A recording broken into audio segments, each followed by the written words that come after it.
ಸಾಮಾಜಿಕ ಹೋರಾಟಗಾರರಾದ ಸುಭಾಷ್ ಎಸ್ ಅವರಿಂದ ಪತ್ರಿಕಾಗೋಷ್ಠಿಯನ್ನು ಆಯೋಜಿಸಿದ್ದರು. ಮೆಟ್ರೋ ಕಬ್ಬಿಣ ತುಂಬಿದ ಲಾರಿ ಬಿಡಲು 5,000 ಲಂಚ ಹಣ ಬೇಡಿಕೆ. ಲಾರಿ ಅನ್ಲೋಡ್ ಮಾಡಲು ಕೇವಲ 2 ಕಿಲೋಮೀಟರ್ ಇದ್ದರೂ ಸಹ ಎಫ್ಐಆರ್ ದಾಖಲು.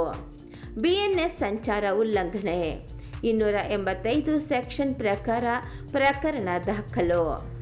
ಸೆಕ್ಷನ್ 285 ಪ್ರಕಾರ ದಂಡವನ್ನು ಪೊಲೀಸರವರು ದಂಡ ಹಣ ಪಡೆಯುವಂತೆ ಇಲ್ಲ. ಕೋರ್ಟ್ನಲ್ಲಿ ದಂಡ ಎಷ್ಟು ಎಂದು ಮಾನ್ಯ ನ್ಯಾಯಾಧೀಶರು ನಿರ್ಧಾರ ಮಾಡುತ್ತಾರೆ. ನಂತರ ನೇರವಾಗಿ ಮಾಲೀಕರು ಅಥವಾ ಚಾಲಕರು ದಂಡ ಹಣವನ್ನು ನ್ಯಾಯಾಲಯಕ್ಕೆ ಕಟ್ಟಬೇಕು. ಬಿಎನ್ಎಸ್ 285 ಪ್ರಕಾರ ದಂಡದ ಮೊತ್ತವನ್ನು ಕೋರ್ಟ್ ನಿರ್ಧರಿಸುತ್ತದೆ.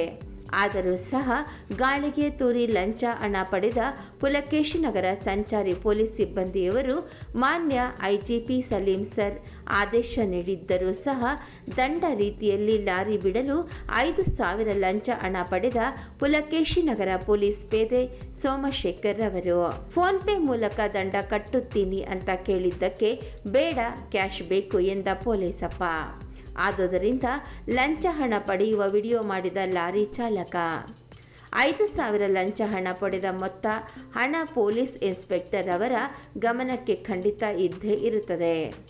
ಈ ಲಂಚ ಪಡೆದ ಅಧಿಕಾರಿ ವಿರುದ್ಧ ಸಂಚಾರ ಪೊಲೀಸ್ ಆಯುಕ್ತರಿಗೆ ಮತ್ತು ಡಿಸಿಪಿ ರವರಿಗೆ ವಿಡಿಯೋ ಸಾಕ್ಷಿ ಸಮೇತ ದೂರು. ಈ ಪ್ರಕರಣ ಸಂಬಂಧ ಇನ್ಸ್ಪೆಕ್ಟರ್ ಅವರ ಗಮನಕ್ಕೆ ಎಲ್ಲ ಇರುತ್ತದೆ. ಇವರಿಗೂ ಇನ್ಸ್ಪೆಕ್ಟರ್ ಇಂತಿಷ್ಟು ಅಂತ ಲಂಚದ ಹಣ ಬಾಕಿ ಇರುತ್ತದೆ. ಇಲಾಖಾ ತನಿಖೆ ಆಗಬೇಕು ಹಾಗೂ ತಪ್ಪಿತಸ್ಥರ ವಿರುದ್ಧ ಕಾನೂನು ಕ್ರಮ ಜರುಗಿಸಬೇಕು. ಈ ಕೂಡಲೇ ಸಂಬಂಧಪಟ್ಟ ಅಧಿಕಾರಿಗಳ ಅಮಾನತು ಆಗಬೇಕು ಎಂದು ಸಾಮಾಜಿಕ ಹೋರಾಟಗಾರ ಸುಭಾಷ್ ಎಸ್ ಅವರು ಆಗ್ರಹಿಸಿದ್ದಾರೆ.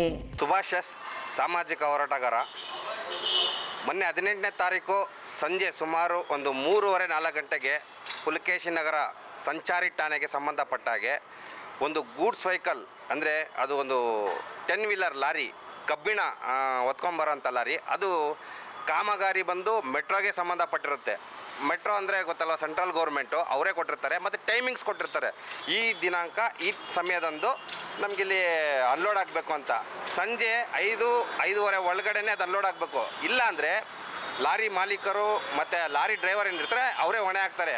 ನೆಕ್ಸ್ಟ್ ಡೇ ಯಾಕಂದರೆ ದೊಡ್ಡ ದೊಡ್ಡ ಕಂಬಿ ಅದಿರುಗಳಾಗಿರೋದ್ರಿಂದ ನೆಕ್ಸ್ಟ್ ಡೇ ಕ್ರೈನಲ್ಲೇ ತೆಗಿಬೇಕು. ಈ ರೀತಿ ಒಂದು 2-3 ದಿನ ಆಗ್ಬಿಡುತ್ತೆ ಪ್ರೊಸೀಜರು.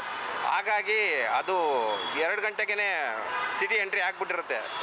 ಬರಬೇಕಾದ್ರೆ ಪುಲಕೇಶಿನಗರ ಇನ್ಸ್ಪೆಕ್ಟರ್ ಅವ್ರು ಏನು ಮಾಡ್ತಾರೆ, ತಡೆಗಟ್ತಾರೆ. ತಡೆದ್ಬಿಟ್ಟು ಇದು BSN ಆಕ್ಟ್ ಪ್ರಕಾರ ಸೆಕ್ಷನ್ 285 ಪ್ರಕಾರ ಅದನ್ನು ದಾಖಲೆ ಮಾಡಬೇಕು, FIR ಹಾಕಬೇಕು ಅಂತೇಳಿ ಗಾಡಿನ ನಿಲ್ಲಿಸ್ಬಿಟ್ಟು ಅಲ್ಲಿ ಸಂಬಂಧಪಟ್ಟ ಹತ್ತಿರದಲ್ಲಿರುವಂಥ ಸಿಬ್ಬಂದಿನ ಕರೆದ್ಬಿಟ್ಟು ಗಾಡಿನ ಲಾಕ್ ಮಾಡಿಬಿಟ್ಟು ಕೀ ತಗೊಂಡು ಸ್ಟೇಷನ್ ಕರ್ಕೊಂಡು ಹೋಗ್ತಾರೆ. ಅಲ್ಲಿ ಪ್ರೊಸೀಜರ್ ಇರುತ್ತೆ, FIR ಹಾಕ್ತಾರೆ.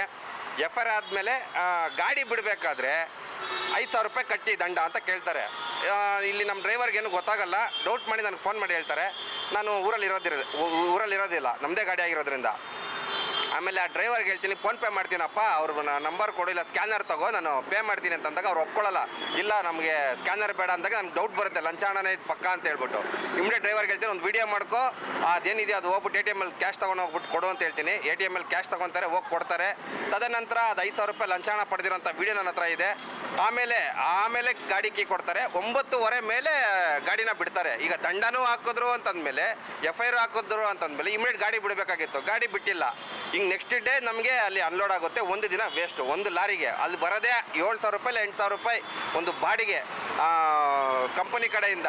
2,000 ರೂಪಾಯಿ ಡೀಸೆಲ್ ಹೋದ್ರೆ ಒಂದು 5,000 ರೂಪಾಯಿ ಉಳಿಯುತ್ತೆ ಅನ್ನೋ ಒಂದು ಇರುತ್ತೆ. ಅದನ್ನೇ ಇವರು ಲಂಚ ರೂಪದಲ್ಲಿ ಕಿತ್ಕೊಬಿಟ್ರೆ ನಾವು ಲಾರಿ ಮಾಲೀಕರು ಮತ್ತು ಅಲ್ಲಿ ಸಂಬಂಧಪಟ್ಟ ಡ್ರೈವರ್ಗಳು ಎಲ್ಲಿ ಹೋಗಬೇಕು?